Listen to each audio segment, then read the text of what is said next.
Continuando nossa conversa sobre o processo de individuação, né, que começou em outro vídeo.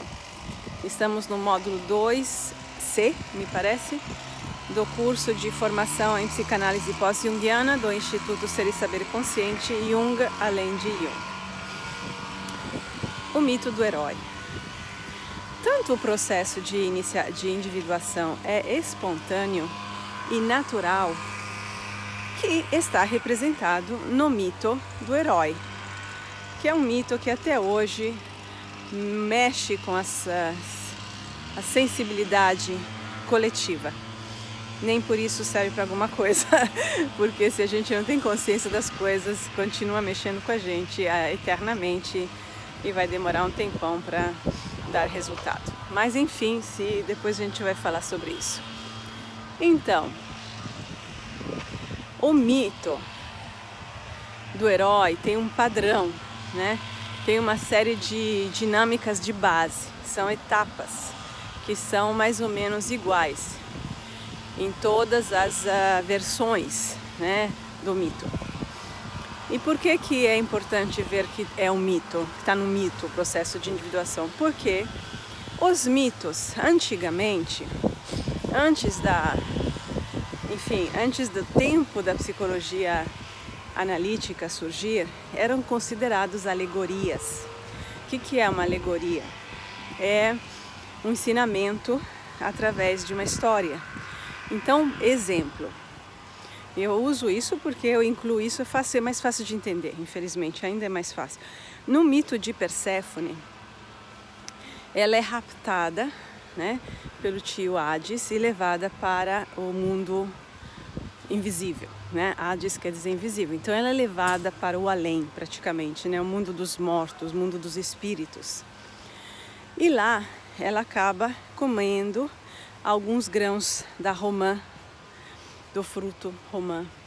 E dependendo da quantidade de grãos das diversas versões do mito, se 3 ou 6, ela, quando finalmente resgatada pela mãe, terá que passar no mundo, né, do além, 3 ou 6 meses e representará, assim, a primavera que volta após a morte representada pelo inverno.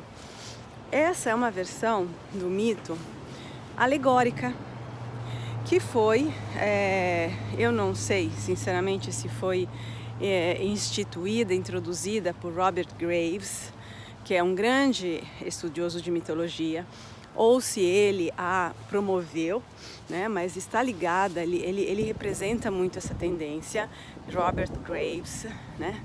Essa versão da mitologia foi, não digo superada, mas ela foi acompanhada a uma certa hora por uma nova tendência, em sintonia com os tempos, que são os tempos do surgimento da psicologia analítica. Novos tempos. Neles, a mitologia é vista como um reflexo de processos psíquicos inconscientes do ser humano, iguais para todo mundo, né, e que representam marcas das diversas etapas do processo de ser humano, de estar aqui na Terra. Então, voltando ao exemplo do mito de Perséfone, ela não simplesmente representa a primavera que volta após o inverno. É muito mais do que isso. Ela representa a consciência que emerge a partir de uma viagem profunda nos mistérios do inconsciente. Ou, numa versão assim mais íntima que todos nós conhecemos, é a condição de reemergir após um trauma. Ela, afinal, foi raptada. Ela passou por um trauma. Todos os processos psíquicos de descoberta, autodescoberta, de revelação, de crescimento implicam numa morte de algo que fica para trás. E muitas vezes somos tomados repentinamente por esses processos e demoramos para crescer de verdade, para absorvê-los, integrá-los e superá-los e assim nos tornarmos essa nova pessoa.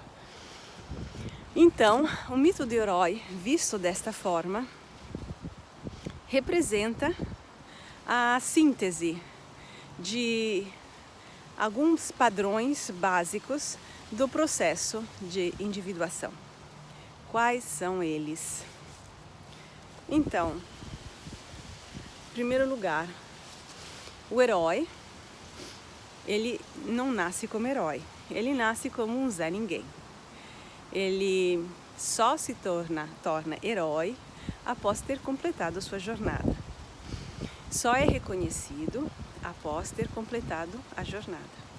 No início da história, ele não é ninguém. Ele não é ninguém, geralmente é uma pessoa excluída do ambiente social, não reconhecida pelo seu valor.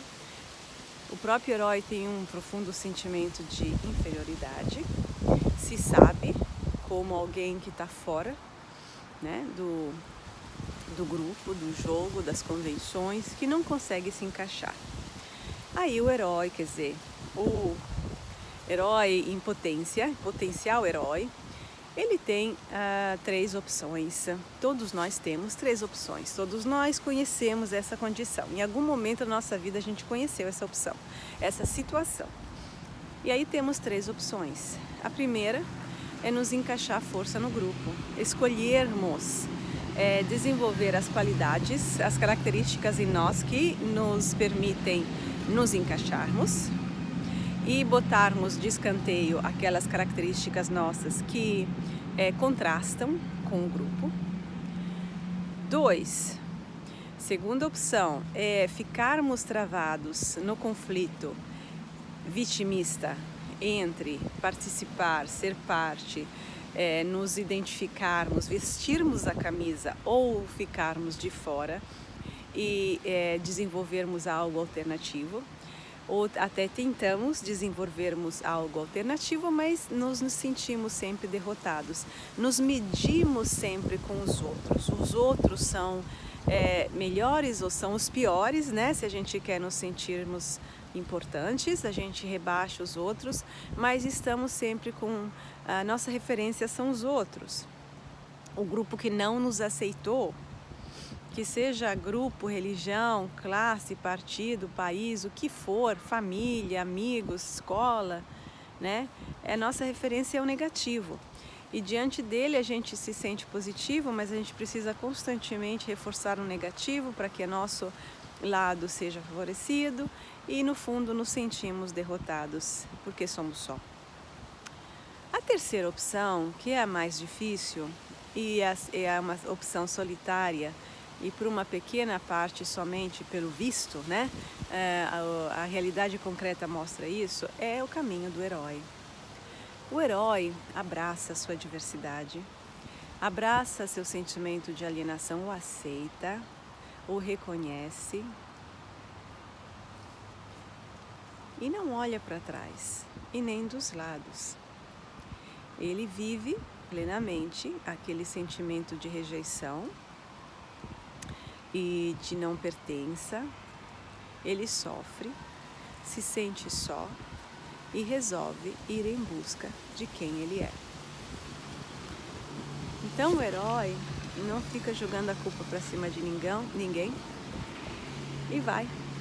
Isso é um processo que às vezes, né, não é assim branco e preto, né? Às vezes as 3 opções estão misturadas, mas sempre haverá essa tendência, né? Essa vontade profunda, é um desejo da alma, não é do ego, porque o ego quer ficar aconchegado junto com os outros, juntinho, quer ser aprovado, quer ser amado, e nisso ele vende a própria alma.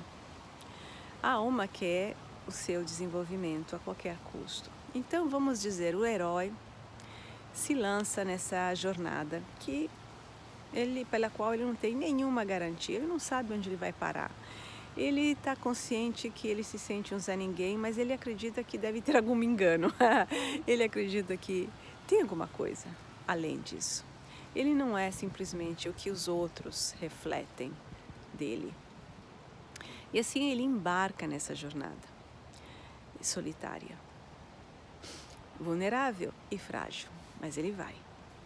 Aí ele encontra os ajudantes, né? Que são assim, eu estou misturando um pouco com o processo alquímico, que assim, quando a gente se entrega, chegam os ajudantes divinos chamados, que nas histórias, nos contos e nos filmes a gente vê, são sempre pessoas assim que aparecem do nada para nos ajudar.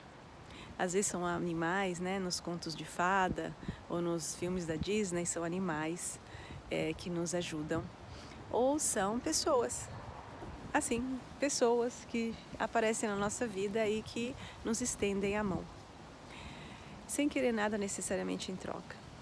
Esses são os ajudantes que ocorrem, que aparecem quando a gente se ajuda. Aí Deus ajuda.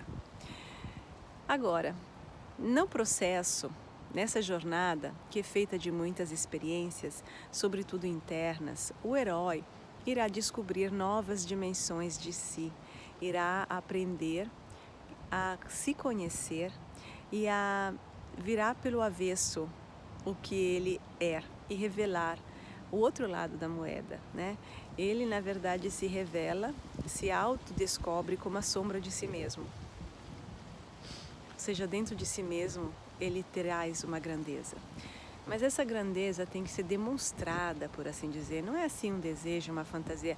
Ela tem que ser demonstrada porque ela nasce da vivência. É um processo assim, tipo um processo de parto. Não se faz por videogame, né? Ele é real. Ele é sentido, ele é vivido. A gente tem que atravessá-lo. Porque senão nós somos farsas. Então a gente pode ter um vislumbre, que é o que acontece muito, do nosso processo, das nossas maravilhas, das nossas ideias grandes e etc. Mas se a gente não cumprir a travessia, nós somos farsas, nós somos uma fraude. Por quê? A sociedade, o coletivo humano, melhor, não na sociedade, o coletivo humano abraça de volta o indivíduo que se afastou dela quando ele finalmente trouxer sua contribuição ao todo. Nós, como indivíduos, só existimos em função do todo. Nós não somos, nós somos um pedacinho de um todo. A nossa vida isolada, pegar um de nós e colocar numa ilha, não faz sentido nenhum. A gente vai perder o sentido da vida. A nossa vida só tem sentido dentro do todo. E quando nos afastamos desse todo, porque não nos encaixamos nas opções disponíveis, né? É porque a gente está destinado a trazer algo novo, a contribuir com algo que ainda não existe.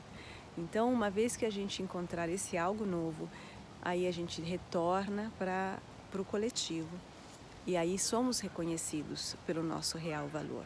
Esse algo novo é a pérola que é encontrada no fundo do inconsciente após a vitória sobre o dragão, né, que representam todos os perigos inconscientes, as ameaças do mundo do além e várias outras travessias e provas que fazem o caráter do herói. Aí não é conversa mais, aí vira ser. E aí no final dessa jornada, o herói descobre, vamos dizer assim, o tesouro. Sempre tem um tesouro, né, nessas histórias. Descobre o tesouro. E esse tesouro é finalmente trazido de volta, vamos dizer assim, para a superfície do mundo do coletivo, da vida ordinária. E aí o herói volta a fazer parte desse coletivo e é uma pessoa qualquer.